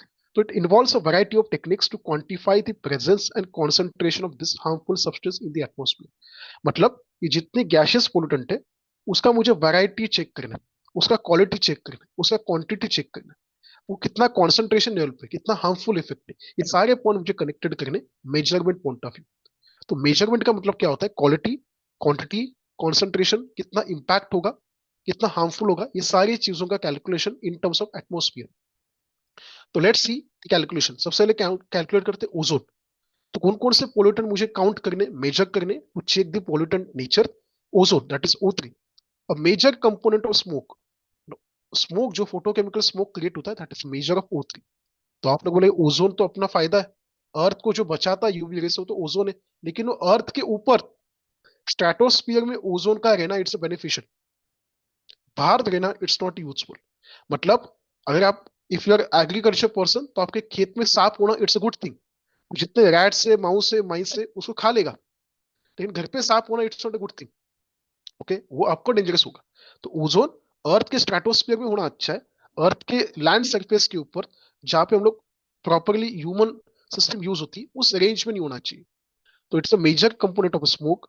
It is measured using UV photometry and chemiluminescence. मतलब केमिकल ल्यूमिनेंस वहां पे यूज होगा, and from that we can calculate smoke कितना होता है. तो smoke it is due to the presence of ozone, that is O3. Then we have a carbon monoxide.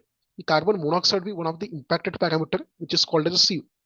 तो which is a product of incomplete combustion. तो जब भी कोई चीज इनकम्प्लीटली कंबशन में जाता है, कंप्लीटली कंबशन नहीं होता है, कंप्लीटली जलता नहीं है, तो it will give the product of carbon monoxide. It's measured using non dispersive infrared spectroscopy. तो हम लोग कैसे काउंट करने वाले? By NDIR technique, non dispersive infrared spectroscopy technique. तो ओजोन का हमने टेक्निक देखा, UV photometry, and carbon monoxide देखा हमने, that is by NDIR spectroscopy. Next point देखते हैं, nitrogen dioxide. How we can find out nitrogen dioxide का content कितना है नेचर में. Now, why nitrogen dioxide is very much dangerous? Because of vehicle जितने industry product है उसके emission से बाहर आते हैं. How we can measure it? It is measured using chemical luminescence and passive diffusion tubes. तो PDT, which is known as a PDT, तो passive diffusion tubes से उससे हम लोग कैलकुलेट कर सकते हैं कितना नाइट्रोजन ऑक्साइड्स यहाँ पे, नाइट्रोजन डाइऑक्साइड इंपैक्टेड हुआ है. Sulphur dioxide, that is SO2. तो SO2 कितना इंपैक्ट करता है? It is release from the burning of a fossil fuel and specially coal. तो जब भी फॉसिल फ्यूल जलेगा, जब भी कोल जलेगा, तो ये अपना इंपैक्ट दिखाने वाला. And how can measure? It is measure using fluorescent spectroscopy and absorption of spectrophotometry. तो this are the two techniques by we can calculate the SO2 का presence in the nature. Next again VOC, volatile organic compound. हमने ये photochemical smoke में भी देखा था. A wide range of organic chemical that can contribute to smoke, it is because of VOC. And कैसे इसको calculate करना? It is measured using gas chromatography. तो अब तक हमने क्या क्या पॉइंट देखे? जितने भी गैसियस पोल्यूटेंट है, ओजोन से लेके carbon monoxide, SO2, NO2, VOC, ये सारों का प्रेजेंस कैसे होता है इन नेचर, क्यों इंपैक्टेड फुल है, इतना वो डेंजरस क्यों है, एंड उसको कैसे मुझे मेजर करना है, कैलकुलेट करना है, क्वांटिफाई करना है, उसका टेक्निक. ये दोनों पैरामीटर हमने स्टडी की. ना how we can control this emission. इसके पहले का पैरामीटर क्या देखा? How we can measure. तो मेजरमेंट तो स्टडी कर लिया. नाउ हम लोग स्टडी करते हैं how we can control this emissions. तो एमिशंस कैसे कंट्रोल करना है, क्या क्या टेक्निक्स यहाँ पे होना चाहिए so that we can control it. तो लेट्स स्टडी विद एक एक technique. Controlling the emissions of sulphur dioxide SOx, nitrogen oxide NOx, carbon monoxide CO, gases hydrocarbon VOC, vital और इंप्रूविंग द एयर क्वालिटी. ये सारी चीजें अगर आपने control नहीं की तो अपना एयर क्वालिटी कभी भी इंप्रूव नहीं होगा, वो डे बाय डे डिग्रेड होता जाएगा. तो मेक श्योर अगर मुझे sulphur dioxide, nitrogen oxide, VOC, CO, ये एमिशंस प्रॉपरली मुझे अगर रिप्लेस करना है, कंट्रोल करना है, देन ओनली मुझे अच्छे क्वालिटी का एयर मिलेगा, which is current need of world. तो एक एक पॉइंट देखते हैं कि कैसे मुझे कंट्रोल करना है। प्रीवियस पेज पे जो हमने स्टडी किया था, प्रीवियस स्लाइड पे जो स्टडी किया था, that is a measurement technique. मतलब आपको डिसीज कौन सा हुआ है ये आइडेंटिफाई हुआ है, उसको मेजर भी किया, वो फर्स्ट स्टेज है, सेकंड स्टेज है कि थर्ड स्टेज है। लेकिन अभी आइडेंटिफाई होने के बाद उसके ऊपर काम कैसे करना है, उसके ऊपर रेमेडी क्या है, कितने टैबलेट्स लेने, कितने इंजेक्शन लेने, कौन सा ऑपरेशन होगा, ये सारी चीजें। तो अभी आप स्टडी करते हैं कंट्रोल कैसे करना है, कौन कौन से मेथड्स यहाँ पे for the control. First is sulphur oxide controlling, that is bye fuel D sulphurisation. तो फ्यूल का अगर मैंने डी सल्फराइजेशन किया तो उसमें से एसओएस बाहर निकलेगा ही नहीं। तो कैसे पैरामीटर से एक बार स्टडी कर लेते हैं कि by removing sulphur from the fuels before combustion. तो जब भी कोई फ्यूल जलेगा, जलने से पहले उसके अंदर का जितना भी सल्फर उसको निकाल देता है। And this is specially important for the coal and oil, because oil, crude oil and coal sector में सल्फर का प्रेजेंस ज्यादा होता है, that creates sulphur oxides in the nature. तो अगर मैंने फ्यूल से सल्फर निकाल दिया तो अपना काम इजी होगा। And this is done in refineries and coal processing plant. तो that's why refineries are more important. तो HPCL, BPCL, then Reliance Industries, Adani Industries, ये सारे क्या है, ये रिफाइनरीज है जो प्रॉपरली रिफाइन करते हैं एंड बाद में इसको सेल आउट करते हैं। सऊदी अरेबिया जितने कंट्रीज जिनके पास पेट्रोल डीजल, वो रॉ पेट्रोल डीजल सेल करते हैं। क्रूड ऑयल, उसको हम लोग बोलते हैं क्रूड ऑयल, वो पेट्रोल डीजल सेल नहीं करते। उनके पास भी ऐसे रिफाइनरी होते हैं, लेकिन रिफाइनरी मतलब क्रूड ऑयल को प्रॉपरली फिल्टर करेगा, उसमें से petrol separate, then kerosene separate, diesel separate करेगा, ये सारी चीजें रिफाइनरी में होती है। अगर रिफाइनरी में अगर मैंने टेक्निक यूज किया तो वहां से सल्फर हम लोग गायब कर सकते हैं, तो इंजन का क्वालिटी डिग्रेड नहीं होगा। What are the reactions that we can use in this process? The second technique is a fuel gas desulphurization, so removing SOx from the exhaust gases before combustion. इसके पहले हमने क्या देखा था कि रिफाइनरी में ही हम लोग सल्फर को निकाल देंगे। सेकेंड टेक्निक देखना है कि जब भी कोई कंबशन से एग्जॉस्ट गैस निकलेगा, मतलब इंजन यूज किया, गाड़ी यूज किया, गाड़ी के अंदर फ्यूल है, वहां से सल्फर रिमूव करना है। तो फर्स्ट स्टेज मैंने देखा था कि रिफाइनरी जहां पे पेट्रोल डीजल क्रिएट होता है वहां से सल्फर निकाल देते हैं। सेकेंड, अभी गाड़ी में जब फ्यूल डीजल ऐड होगा तो वहां से जितना सल्फर एमिशन होगा उसको भी निकालना है। By using which technique? Flue gas desulphurization, FGT. तो देयर आर मल्टीपल टेक्निक। पहला टेक्निक दिया था, it is a wet scrubbing. How we can use a wet scrubbing? Uses a slurry of limestone और लाइम टू एब्जॉर्ब SO2, मतलब CaCO3 CO, इसका अगर मैंने slurry मतलब उसका लेयर यूज किया तो layer limestone of layer of limestone जितना भी सल्फर एमिशंस होने वाला उसको रोकेगा। तो what I am trying to say you कि जब भी सेकंड प्रोसेस, सेकंड स्टेज, पहला स्टेज हमने देखा था जहां पे पेट्रोल डीजल क्रिएट होता है वहां पे सल्फर निकाल दो, फिर भी कोई सल्फर बाकी होगा तो जितना अपना एग्जॉस्ट गैसेस सिस्टम है, इंजन से, साइलेंसर से जितना भी सल्फर SOX के फॉर्म में बाहर निकलेगा, उसको लाइमस्टोन के स्लरी से, लाइम के स्लरी से प्रॉपरली उसको कैच कर लेते, एब्जॉर्ब कर लेते। And what are the reaction? CaCO3 solid के फॉर्म में रिएक्ट विद SO2 गैस के फॉर्म में, with half component of H2 liquid के फॉर्म में, gives CaSO3 CO2 and half H2। ये इतना डैमेजिंग नहीं, ये इतना इकोसिस्टम को हैजार्डस। देन अगेन अगर CaO हुआ, अगर मैंने CO यूज किया तो CO plus SO2 gives CaSO3, मतलब दोनों का product same he. Further oxidation can create calcium sulphate. तो CaSO3 को मैंने अगर हाफ ऑक्सीजन के साथ रिएक्ट किया तो ये CaSO4 बनेगा, that is a calcium sulphate. This is Cu, copper sulphate होता है, वैसे ही कैल्शियम सल्फेट यहाँ पे क्रिएट होगा, विच इज सॉलिड, मतलब उसका डस्ट क्रिएट होगा। एंड डस्ट हम लोग यूज कर सकते हैं किसी और टेक्निक, मतलब गैसेस फॉर्म में एमिट नहीं होगा, गैसेस फॉर्म में से कार्बन डाइऑक्साइड फॉर्म आएगा। तो यहाँ पे हम लोग सल्फर का एटमोस्फेयर में मिक्सिंग कंट्रोल कर सकते हैं। ठीक है, तो this is the first technique, that is a wet scrubbing. What do mean by dry scrubbing, उसको स्टडी कर लेते हैं। ड्राई स्क्रबिंग मतलब use a dry solvents like lime और सोडियम बाइकार्बोनेट, मतलब ये वेट फॉर्म में यूज किया हमने, ये थोड़ा सा ड्राई फॉर्म में यूज करते हैं, that is lime and sodium bicarbonate. तो एग्जांपल याद रखना है कौन कौन से चीज हमने यहाँ पे यूज की। ठीक है, स्टडी करते हैं नेक्स्ट वन। तो SOX हमने देख लिया कि सल्फर ऑक्साइड्स को मैंने कैसे कंट्रोल करना है, सल्फर कैसे रिमूव करना है। नेक्स्ट देखते हैं नाइट्रोजन ऑक्साइड कैसे कंट्रोल करना है। तो there are multiple techniques, one of the technique that we are learning, combustion modification. तो कंबशन मॉडिफिकेशन मतलब जो जलने का प्रोसेस है उसको मॉडिफाई कर, कैसे भी जलाओ मत, प्रॉपर टेक्निक होना चाहिए, सो दैट उसका जो एमिशंस होगा नाइट्रोजन ऑक्साइड का उसको हम लोग कंट्रोल कर सकते हैं। लो NOx बर्नर, ऐसा बर्नर बनाओ कि जिससे लो टाइप ऑफ NOx बाहर निकलेगा, तो वहां से ही कंट्रोलिंग स्टार्ट होगा। तो how we can use it? The first point is reduce the peak combustion temperatures and control the air fuel mixing to minimize the NOx formation. मतलब अगर आपने बर्नर यूज किया तो उसका टेम्परेचर ऐसा सेट करो कि वो पीक पॉइंट तक जाना नहीं चाहिए। NOx कब बाहर निकलता है? जब आप लोग एकदम पीक लेवल का टेम्परेचर दोगे तब, दैट टाइम NOx ज्यादा फॉर्म होगा। तो बाय कंट्रोलिंग द कंबर्शन का टेम्परेचर वो पीक पे जाना नहीं चाहिए, एंड वो फ्यूल हम लोग मिक्स नहीं होना चाहिए किसी भी सिस्टम के साथ। तो by controlling the peak combustion temperature, एक ज्यादा रेंज तक उसको जलाना नहीं, जलाने के बाद NOx क्रिएट होगा, सो दैट उसका मिक्सिंग विद द एटमॉस्फेयर कम होते जाएगा। तो this is first technique. Second is selective catalytic reduction, SCR। कोई तो एक कैटलिस्ट वहां पे यूज करो, तो injecting ammonia NH3 into the exhaust stream to react with NOx over the catalyst. मतलब अगर मैंने NH3 ऐड किया तो NH3 एंड NOx का रिएक्शन होगा, and NH3 will absorb, will stop the flow of NOx in the atmosphere.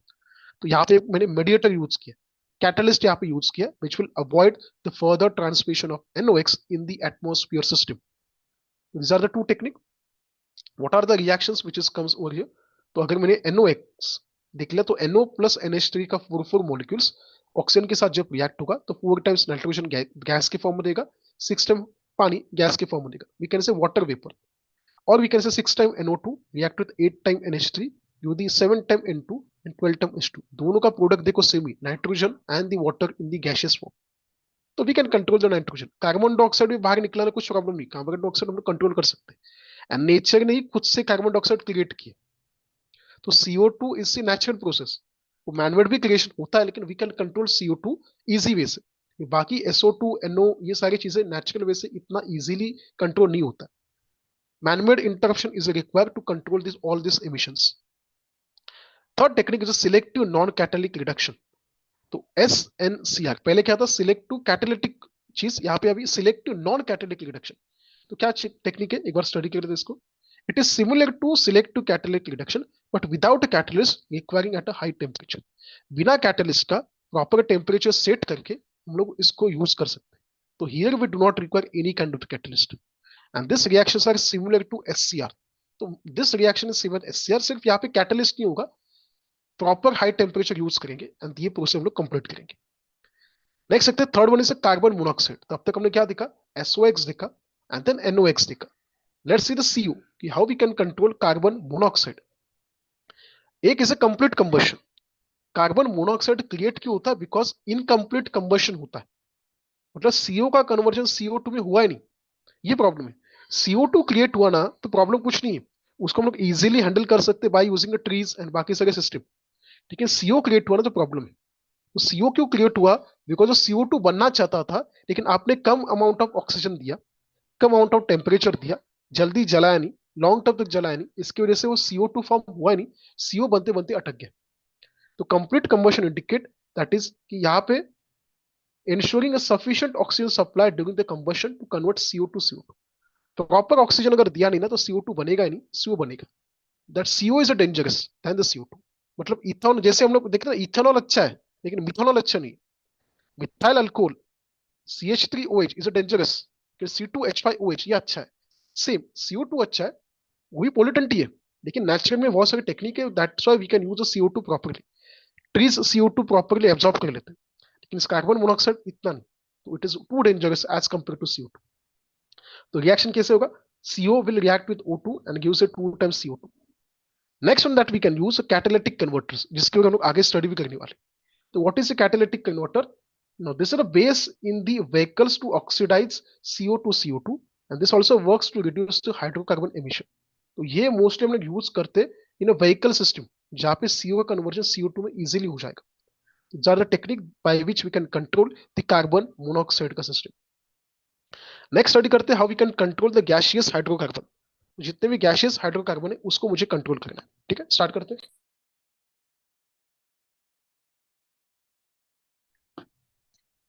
तो let's see the point, क्या क्या पॉइंट है।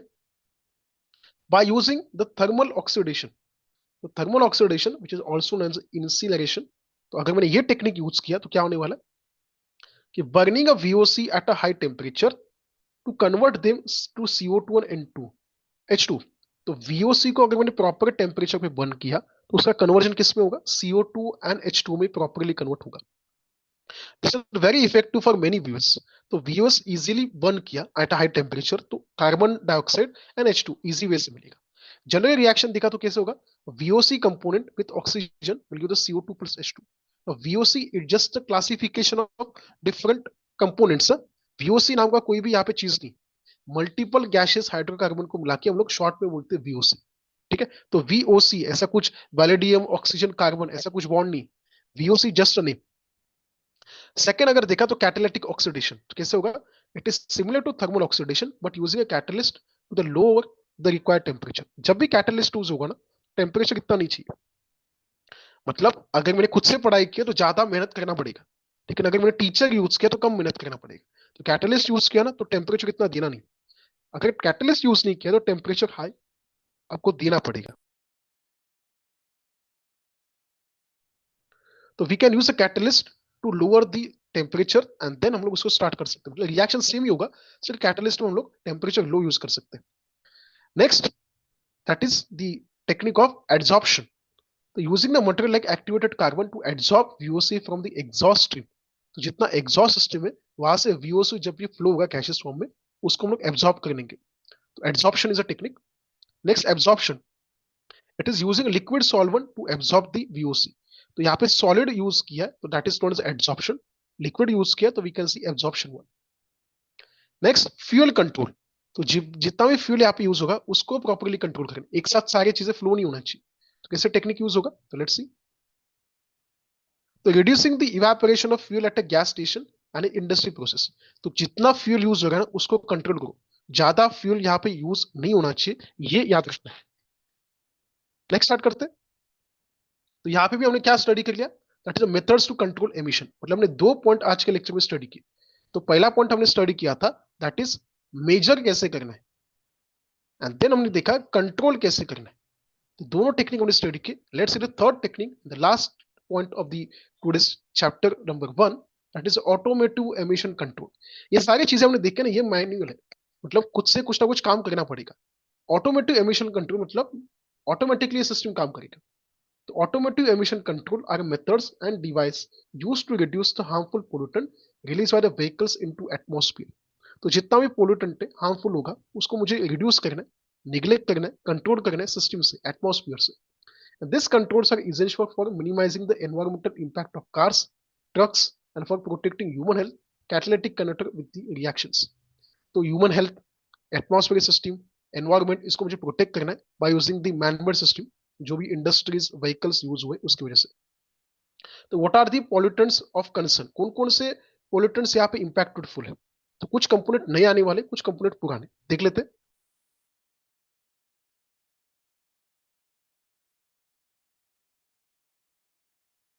तो अगर लिस्ट देखा तो व्हाट आर द लिस्ट. तो internal combustion of engines produce several harmful pollutant such as hydrocarbons that is HC, unburned and partially burned fuel contributing to smoke and respiratory problem. तो जो भी unburn है, properly burn नहीं हुए, वो hydrocarbon का emissions देने वाले. अगेन कार्बन मोनोऑक्साइड उसका एक पॉइंट है, it is a toxic gas. देखो एक ऑक्सीजन का मॉलिक्यूल कम क्या मिला, ये टॉक्सिक बन गया. तो toxic gas can reduce blood's ability to carry oxygen. Oxygen लेके जाने का चीज ये मतलब डिक्रीज करेगा. अपने बॉडी में भी CO2 फ्लो होता है, हम लोग बाहर निकालते बाद में, लेकिन if our body can easily control the CO2 का एमिशंस एंड एब्जॉर्प्शंस, तो नेचर भी करता है, लेकिन carbon monoxide it is very dangerous, it toxic बन जाता है. Nitrogen oxide NO2 it contribute to smoke and acid rain, can cause respiratory issues. Particulate matter मैंने आपको बोला था इन द दो लेक्चर पहले कि PM2.5 ये इंपैक्टेड फुल है. Tiny particle that can inhale and cause respiratory problem. जितने माइनिंग होते हैं, माइनिंग जहाँ पे खदान होती है, कोयले की खदान होगी, डायमंड, सोने का जितना भी खदान होगा, मार्बल्स का, वहाँ पे छोटे छोटे पार्टिकल जो वर्कर्स है उनके इनहेलिंग की वजह से उनके लंग्स में चला जाता है, उनके लंग्स डैमेज होते हैं, उनका जितने ब्रॉन्चिल्स होते हैं, क्या बोलते हैं उसको बायोलॉजिकल सिस्टम में, उसमें वो डस्ट पार्टिकल अटक जाते हैं एंड लंग्स इजी वे से प्यूरिफाई नहीं होता है. आई डोंट नो उसका टेक्नोलॉजी है कि भी, मतलब कोई भी माइन्यूट पार्टिकल जो दिखता भी नहीं, अगर मेरे इनहेलेशन की वजह से लंग्स में चला गया तो प्रॉब्लम होगा. तो ऐसी चीजें होती पर्टिकुलर मैटर में जो दिखता भी नहीं, जो इंपैक्ट करते जाएगा। तो दीज आर दी पोल्यूटेंट जो इंपैक्ट करते in the automotive emission control. Next, how we can control this emission system automatically. तो let's see the technique. Modern vehicles employ variety of system to control this emission. तो one of the best technique is a catalytic converter. तो क्या है, एक बार समझ के लेते हैं।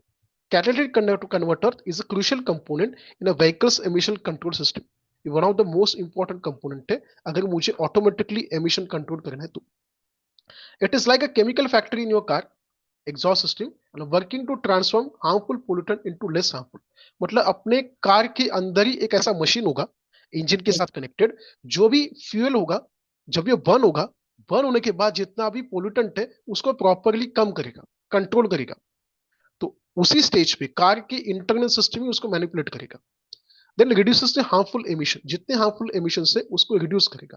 तो it convert toxic gas and pollutant in exhaust gas from an internal combustion engine to less toxic.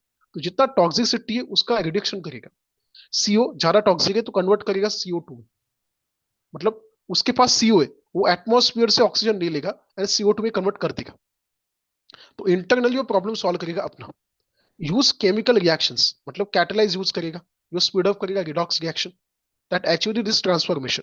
तो बाय यूजिंग द कैटलिस्ट वो जितने भी चीजें उसको नलीफाई करेगा। तो catalytic converter is the purifier present inside the car, कि car के अंदर ही वो सारे एमिशंस जितने होते उसको पहले सॉर्ट आउट करेगा। एंड एटमॉस्फेयर में जब भी वो साइलेंसर से व्हीकल का जो गैस बाहर निकलेगा वो इतना डेंजरस नहीं होगा। This is diagrammatical conditions for this catalytic converter. तो अगर आपने यहाँ पे देखा तो this is the actual catalytic converter. यहाँ से डर्टी एयर जो इंजन से जाने वाला है एंड वो डर्टी एयर यहाँ पे प्यूरिफाई होगा। एंड देन अगर यहाँ पे देखा कलर चेंज हुआ, clean air to the tail pipe, जो साइलेंसर वहां से अच्छा खासा निकलेगा। ये जो सिस्टम है it is insulated stainless steel case and it is a catalyst on honeycomb ceramic structure. यहाँ पे स्ट्रक्चर दिखा तो हनीकोम जैसे काम करता है। आपको ये वर्ड यूज कर रहे हैं हनीकोम, इंपॉर्टेंट वर्ड है।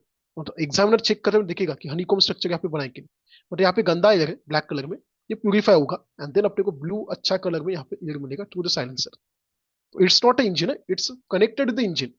कैटालिटिक कन्वर्टर इंजन नहीं है, वो इंजन से कनेक्टेड एक सिस्टम है जो साइलेंसर के पहले काम करेगा। जहां से गैसेस बाहर निकलते वहां उसके पहले वो काम करेगा।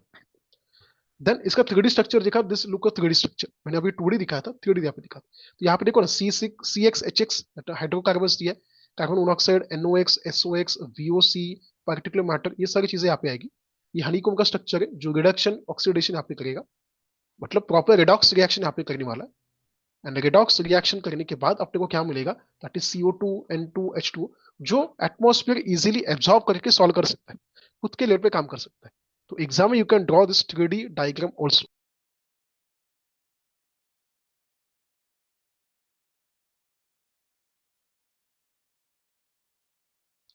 तो ऐसे आपको ये डायग्राम ड्रॉ करना है। तो मेक श्योर 2D बनाया तो भी चलेगा, 3D बनाया तो भी चलेगा, लेकिन हनीकोम स्ट्रक्चर ये पॉइंट आपको मेंशन करना है।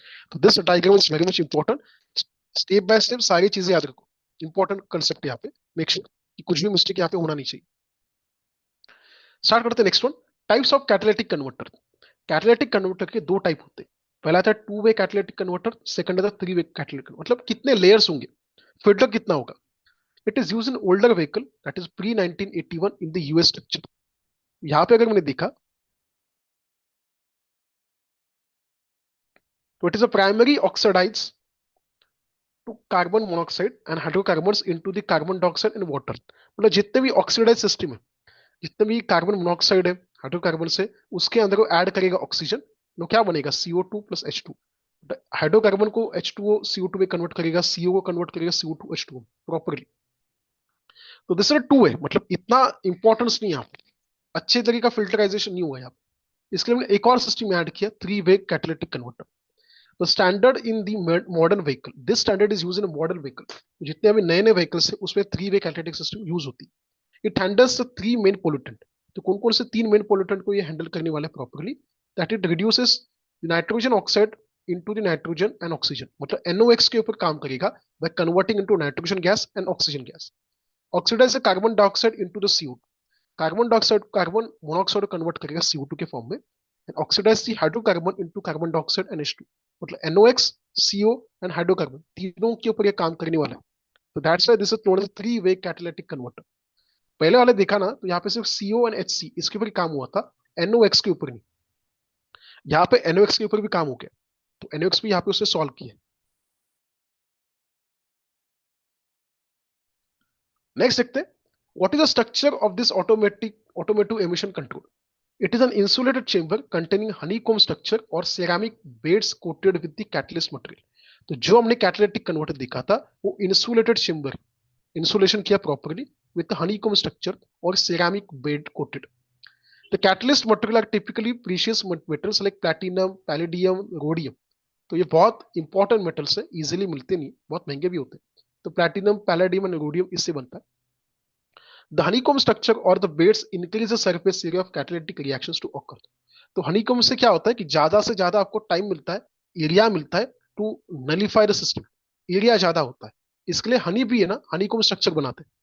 तो हनीकॉम का स्ट्रक्चर मतलब ज्यादा से ज्यादा उसमें हनी प्रिजर्व होगा, स्टोर होगा। तो सेम हनीकॉम का स्ट्रक्चर यूज किया तो आपको ज्यादा सरफेस एरिया मिलेगा, सो दैट वो ज्यादा लेयर से पास होगा, जितना भी गैस फ्लो वहां से होने वाला, NOx, CO, HC, ये सारी चीजें। केमिकल रिएक्शन किससे होने वाला? As exhaust gas pass through the converter, the catalyst promote the chemical reaction. तो यहाँ पे ऑक्सीडेशन रिडक्शन दोनों होने वाला है।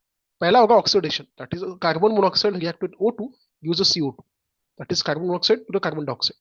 हाइड्रोकार्बन दिखा तो ऑक्सीजन के साथ रिएक्ट होगा and carbon dioxide plus water दोनों दिखा। रिडक्शन देखा तो NOx यूज थी N2 प्लस O2, मतलब ऑक्सीडेशन यूज किया for COHC and reduction use किया NOx के लिए। तो ऑक्सीडेशन रिडक्शन यहाँ पे दोनों टेक्निक होने वाला है to save our life from this pollutant structure. इतना इजी वे से उन्होंने दिया, कुछ भी डिफिकल्ट नहीं चैप्टर नंबर 1, सिर्फ थोड़ा लेंथी है, कंसेप्चुअल है, लॉजिकल है, लेकिन लिखना बहुत है, तो पढ़ना बहुत है। नेक्स्ट देखते हैं कौन कौन से यहाँ पे सिस्टम दिए। तो एग्जॉस्ट गैस रिसर्कुलेशन, तो दो सिस्टम है, उसको स्टडी करते हैं।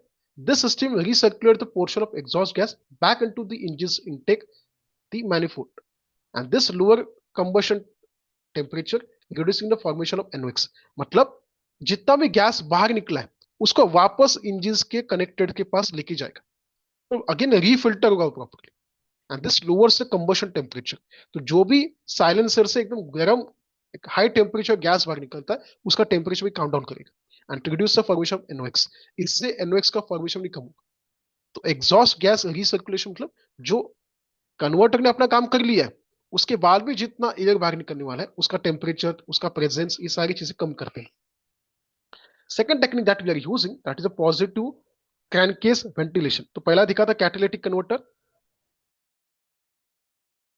दूसरा हमने देखा exhaust gas recirculation, third is a positive crankcase ventilation, that is a PCV.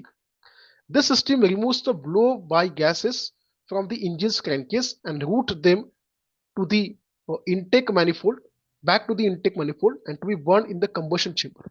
तो कुछ चीजें ऐसी है कि जो प्रॉपरली बर्न हुए नहीं, प्रॉपरली रिसाइकल हुए नहीं, उसको वापस एक चेंबर में लेके जाना है, प्रॉपरली उसको कंबशन प्रोसेस में अगेन जलाना है। This prevent these gases which contain unburned hydrocarbon from being released into the atmosphere. तो जो जला नहीं है उसको वापस जलाते हैं, अगेन वेंटिलेशन प्रोसेस के अंदर लेके जाते हैं पॉजिटिव वे से।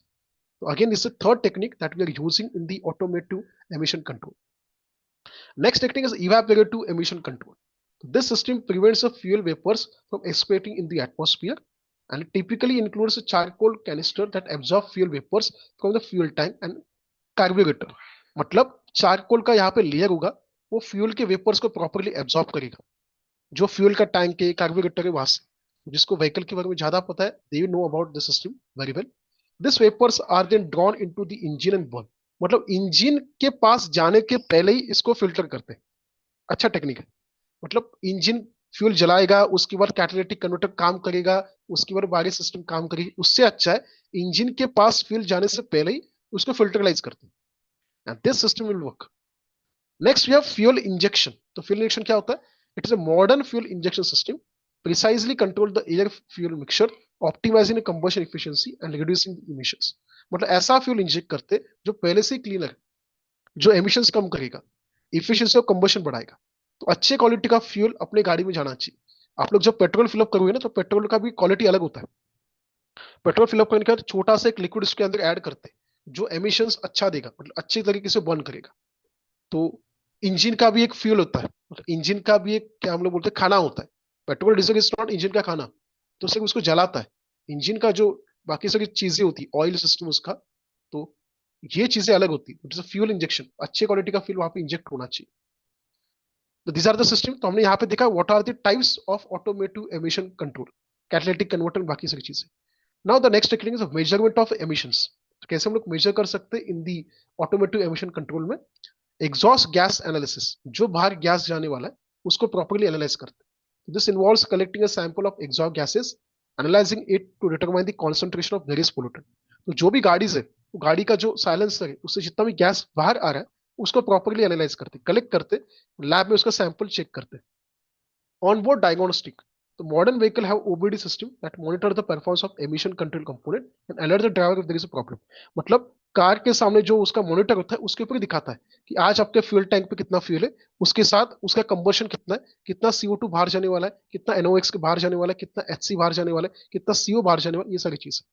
कि आज आपका गाड़ी खराब हो गया है ज्यादा एमिशन से, तो वो पहले गैरेज में लेके जाएगा। तो ऑन बोर्ड डायग्नोस्टिक मतलब आपको मॉनिटर के ऊपर सारी सिस्टम बताने वाली। तो this is last of the automation automotive emission control. यहाँ पे अपना चैप्टर खत्म हो गया। तो यहाँ पे हमने पूरा चैप्टर एंड अप किया with all theoretical component. Syllabus में जितने भी थ्योरेटिकल कंपोनेंट थे, ये सारे चैप्टर के हमने यहाँ पे कवर किए। तो कैसा लगा लेक्चर? इन वन लेक्चर हमने पूरा चैप्टर कंडक्ट किया with question bank and notes के साथ। तो मेक श्योर ऐसा ही सपोर्ट बढ़ाना है, सो और कंटेंट यहाँ पे देते जाएंगे। There is one good news for you, because of your support YouTube ने दो फैसिलिटी इन YouTube चैनल पे लॉन्च की। The first one at the join button and second is a super thanks. तो whenever you want to become the admission Guruji का premium member, you can join the join button and जब भी आप कोई comment करना है, you can use super thanks. तो आपके सपोर्ट की वजह से हमें ये चीज अचीव की। मेक श्योर ऐसा ही सपोर्ट हमें यूट्यूब चैनल पे देना चाहिए, and so that we can become more content. Next lecture वापस मिलते हैं।